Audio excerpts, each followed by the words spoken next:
Good gravy. She caught her breath. She took out a fan and covered her face so that he would not see the passion-filled look in her eyes. God, I want him so badly! She invited him up to her boudoir to have a drink of Amontillado. I would like you to come and share the Amontillado with me up in my boudoir. Chapter 2.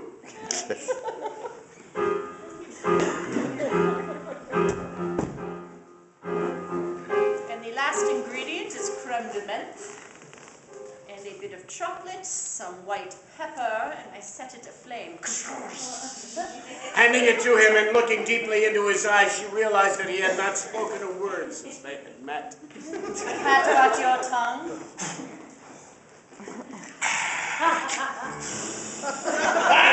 Voila, l'Amontillado. She knew not whether to be attracted or afraid. She felt herself pulled in two directions at once.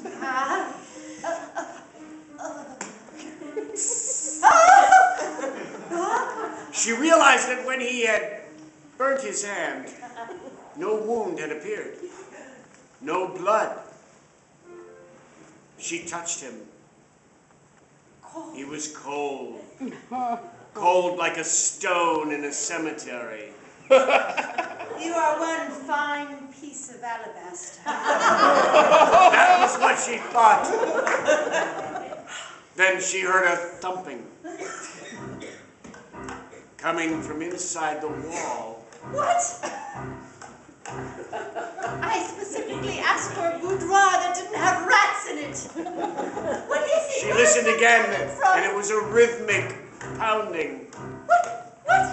Is that coming from me or from you? Or...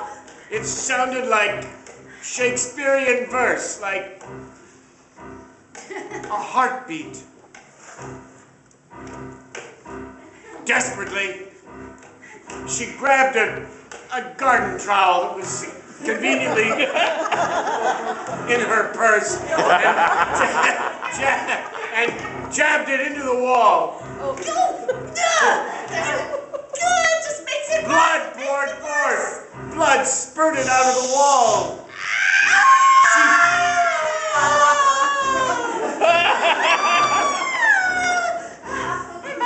I must leave. The young man reached into the wall and pulled out a heart. A still wildly beating heart. No! That's bad! Let me see. No, he didn't eat it. No, that was a bad idea. He handed it to her with a look of pleading in his eyes that melted her heart. I am horrified, yet I must take it. She took the trowel.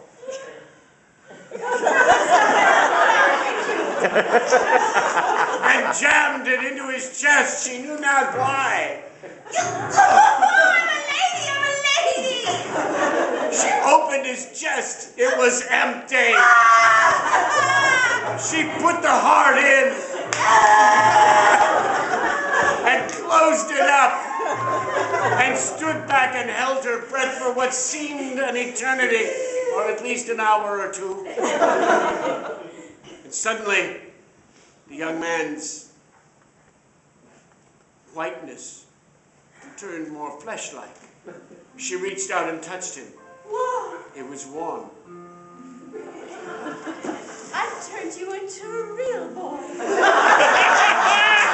He took her by the hand.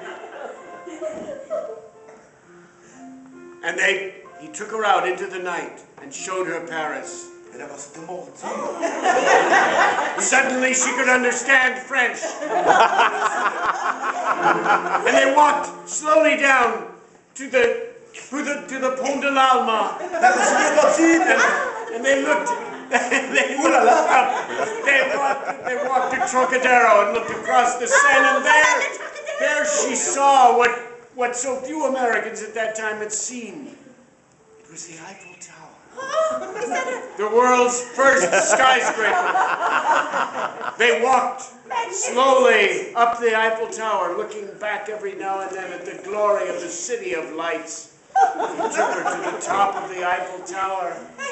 They looked down. Welcome. The Eiffel Tower was on speaking terms with us. Bonjour. So nice of you to drop by. And the Countess turned to him and said those words that all French school children learn. Voilà le plume de ma tante. And they lived happily ever after.